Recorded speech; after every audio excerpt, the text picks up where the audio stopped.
美国空军难敌中国大陆，因此呢，他最近公开了6大补救方向。那么，通过这6大补救，它能够改变退势吗？观众朋友、网友朋友，大家好，我是付天少。面对中国空军的崛起，美国空军目前呢难以在西太平洋战场上有效地发挥战力。美国安全智库研究所透露，拜登政府未来几年内可能从6大方向推进其现代化建设，这里面呢包括太空军的抗压能力、跨域联合作战能力的提升、下一代空中优势战斗机的开发、前进基地生存能力、快速进入战时体制等。那么现在我们来看看他们所提出的这6大改进方向到底是些什么样的内容。首先，美军的作战严重的依赖太空资产，主要是天上的卫星。当然它的卫星呢种类繁多，有预警卫星，有侦察卫星，还有导航定位卫星等等。那么这些先进的卫星系统，中国现在也逐渐都拥有了，而且呢中国还具备先进的反卫星武器系统，从而呢可以因此而抵消美军的优势。为此，美军呢现在强调要加强太空资产的保护。当然，要保护嘛，就要大量的进行相应的投资，开发出很多先进的能够实时送入太空的一些卫星或者航天器。而第二个发展方向就是要跨域联合作战能力的提升，这就需要开发新一代的联合作战指挥管理系统，同时呢，需要突破远距离的数据链、远距离的通讯和人工智能等相应的技术。它第三个方面就是发展下一代的作战飞机平台，也就是 NGAD， 以便作为 F-22隐身战斗机的后继者。NGAD 是目前美国空军正在大力投资开发的新项目之一，尽管现在还处于保密阶段，但是呢，按照美军的宣传，这款新型的战斗机能够在与中国大陆的歼20、俄罗斯的苏57等战机对抗情况下，确保其关键的空中优势能力。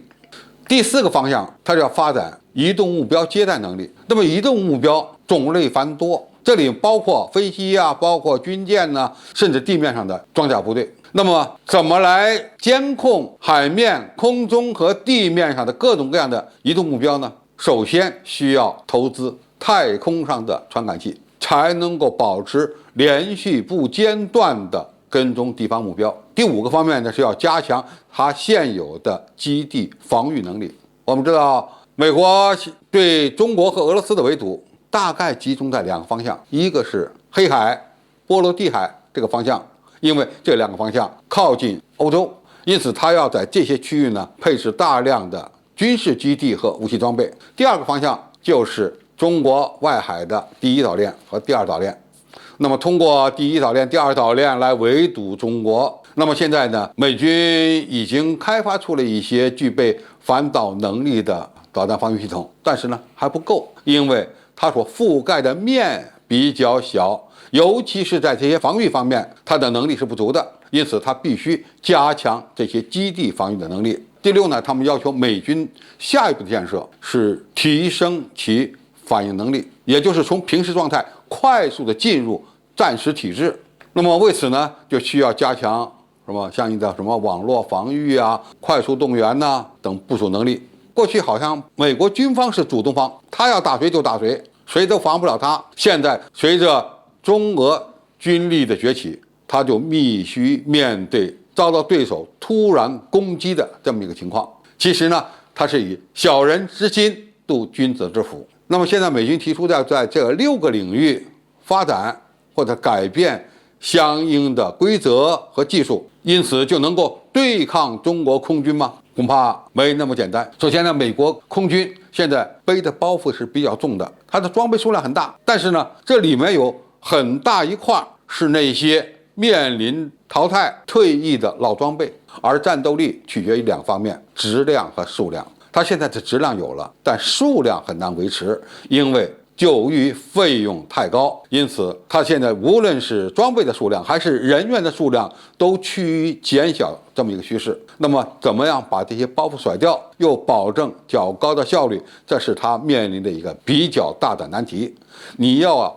分散部署，如何来保证这些分散部署的基地，又是一个花大钱的事儿。因此，无论美军采取什么样的政策和措施，要想和中俄这两个军事大国同时抗衡，它是力所不及的。何况俄罗斯和中国，特别是中国，近年来呢，武器装备发展的水平越来越高。我们已经开始大量的装备隐身战斗机以及先进的3代半作战飞机。海军方面，我们造出的大舰数量越来越多，质量越来越好，在某些方面呢，已经超过了美国相应的军舰。打陆战更不用说了，美国陆军从来就没想过再次跟中国陆军在地面上交手，他真正的敌人可能还是中国空军和海军。那么无论是面临中国空军的挑战和中国海军的挑战，他现在都感到了